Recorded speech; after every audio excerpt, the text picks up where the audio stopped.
Well, the Department of Homeland Security is preparing to deal with urgent threats on Election Day. It is setting up a virtual war room to help quickly communicate, there you see it, and respond to potential cybersecurity challenges. It involves partners from the FBI, state and local election officials, and representatives from the Democratic and Republican national committees. The Undersecretary for the Department's National Protection and Programs Directorate, Krebs, is here. It is an interview you'll see only on CBS This Morning. Thank you so much for joining us. I know it's going to be a very busy 48 hours for you. Yeah, thanks for having me. Good morning. I want to begin by asking you about the Boston Globe story that is out this morning, saying that internal DHS documents reveal that there are more than 160 reports of suspected meddling in the last 3 months alone. They say hackers have had limited success in those 3 months. What can you tell us about this report? Yeah, so that report is actually, it's a roll-up of a range of reporting that we've gotten from our state and local partners. I think the important thing to recognize is in 2016, we did not have good relationships with state and local election officials. And so when they were seeing activity on their networks, they didn't send it to us. So we didn't have a really good over-the-top picture of what was happening across the country. We have those relationships now. The last 2 years, we've developed very strong relationships. We work with all 50 states and a number of thousands of counties. And so they are sharing information with us. So when you think about this report that the Boston Globe is mentioning, that is, again, it's a roll-up of things that were happening on a daily basis anyway. Scanning happens every day on the internet. Yep. Interesting, because one of the states that didn't accept your help in 2016 was Georgia. Secretary of State Brian Kemp did not accept your help at the time. Obviously, now there's a different headline coming out of the state, an inquiry now looking into hacking. What can you tell us about the latest report there? So we did get notified by the state of Georgia yesterday morning. It's now, as I understand it, a law enforcement matter. We continue to work with any state that requests our services. We do work with all 50 states, the District of Columbia, a range of services. Again, anybody asks us for help, and we're there to support them.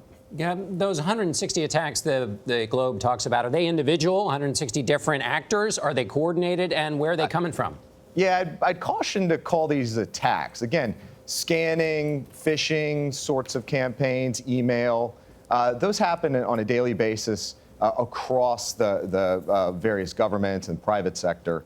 And we certainly haven't attributed any of those activities to a nation-state actor, but we continue to scour the globe for any sort of activity, any nation-state actor targeting our election infrastructure. So is that to say that there are no nation-state actors actively working on this, trying to interrupt or otherwise disrupt the election? So unlike 2016, where we had intelligence that the Kremlin and Russia was attempting to interfere with our election, we don't have that same level of understanding. Plus, we're not seeing these dedicated or known manifestations of attacks from our Russian adversaries, but we are working day in, day out, 24 hours to identify that sort of activity. And we do work with all 50 states right now. Again, much different than the situation in 2016. So, Chris, do you think the operations are becoming harder to detect, or you just think maybe they're sitting this one out, or do you just think we're just getting good at shooting it down before it becomes an issue? What do you think? I do think that we've gotten better at defending our networks, at working together,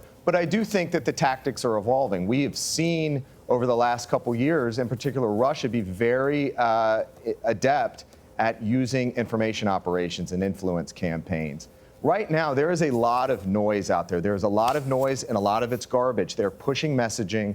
There are reports about compromised systems, about the state of Texas, those systems being rigged for voter fraud. It's just not true. The things like the Internet Research Agency, like RT, like Sputnik, they're pushing garbage. So I think when the American voter goes to the polls tomorrow, be informed, be aware, go to your trusted election officials, your local election official. The real beauty of the system right now, American elections are run by Americans. There are close to 1 million poll workers. A lot of the times it's your neighbor, it's your Sunday school teacher.